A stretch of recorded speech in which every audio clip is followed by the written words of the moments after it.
I spent 2 years writing my boyfriend's PhD thesis while paying his rent. He dumped me for a 19-year-old freshman the moment he submitted it, so I burned his entire academic career to the ground. Part 1. The architect of his success.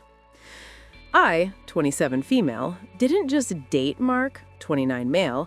I was the project manager of his entire existence. We met 3 years ago. He was the tortured genius academic. Charming, disheveled, full of big ideas, but incapable of executing them.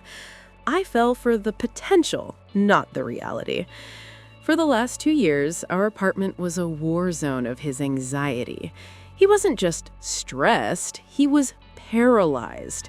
He claimed his topic, the socioeconomic impact of post-war industrialization in rural Bavaria, was too complex.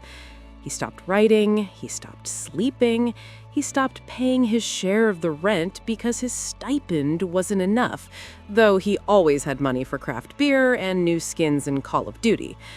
Because I loved him, I stepped in. I work as a senior archivist for a European history museum.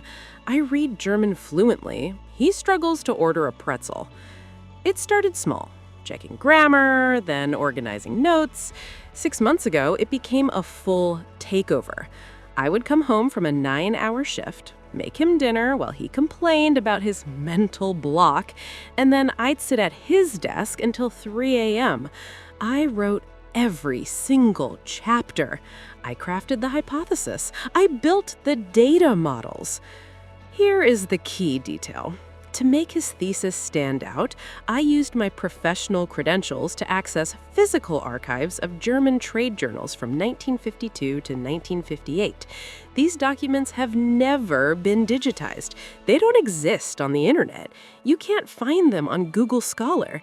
You need a physical key card and a specific login to even know they exist. I translated obscure articles and wove them into his work. Mark didn't even read them. He just asked, "Is it good? Will I pass?" I said, "It's brilliant, Mark.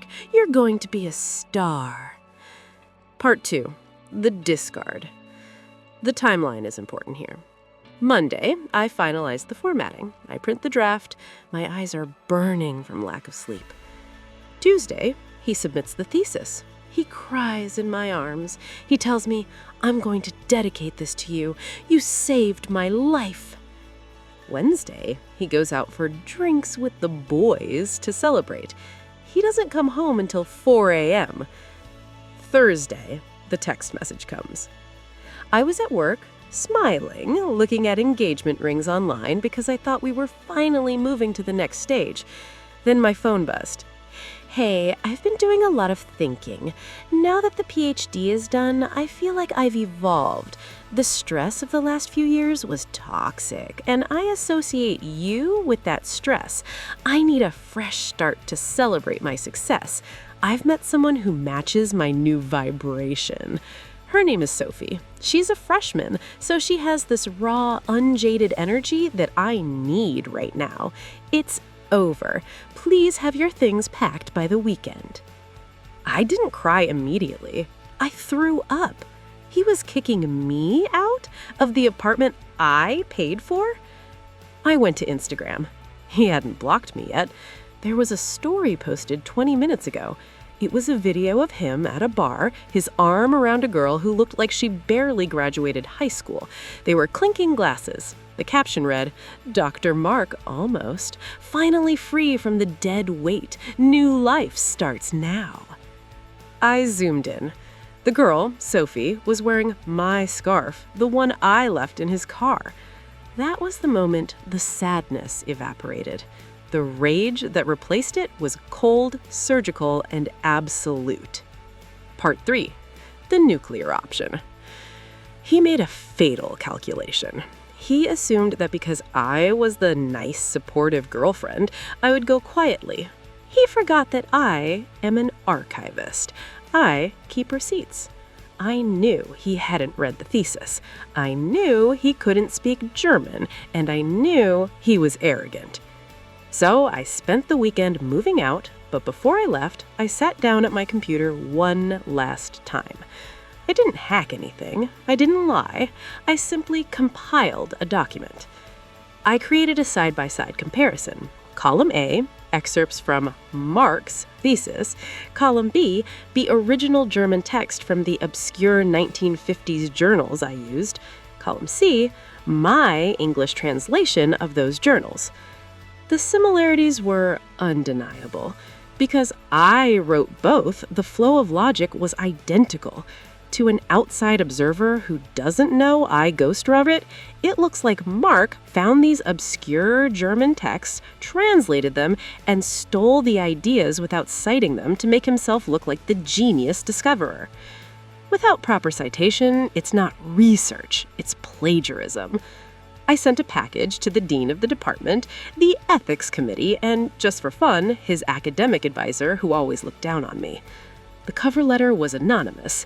Dear committee, please find attached evidence suggesting the candidate's submission relies heavily on uncited, non-digitized foreign sources, constituting a severe breach of academic integrity. I didn't hear anything for 2 weeks. Then I got a call from Dave, a mutual friend who's a teaching assistant in the department. Dave didn't know I sent the email. "Did you hear about Mark?" Dave whispered. "It's a bloodbath." Apparently, the board called Mark in for a defense. They projected the German texts on the screen and asked him to explain the correlation. Mark froze. He couldn't read the German, he couldn't explain the context of the 1952 trade unions because he never learned it. He tried to bluff using buzzwords, but the dean asked him to translate a single paragraph of the source material he allegedly used. He couldn't do it. He broke down. He tried to blame stress, then he tried to say he hired an editor, me, who messed up the citations, but admitting you hired someone to write your thesis is also an expulsion-level offense. He was trapped in a web of his own laziness. The aftermath. Expulsion. He was removed from the PhD program immediately. Revocation. The university is auditing his master's degree because they now suspect he cheated on that, too. I helped him with that one, too, but I'll keep that to myself for now. Financial ruin. He lost his stipend.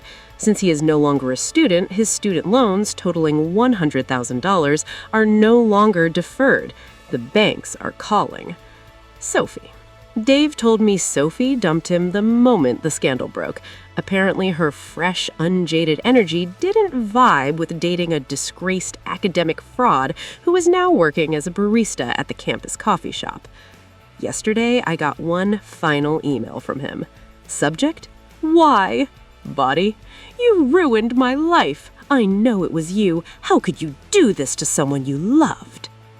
I didn't write back. I just forwarded the email to a spam folder. I'm currently dating a lovely guy who is a carpenter. He builds his own furniture, pays for his own dinner, and has never asked me to write a single word for him.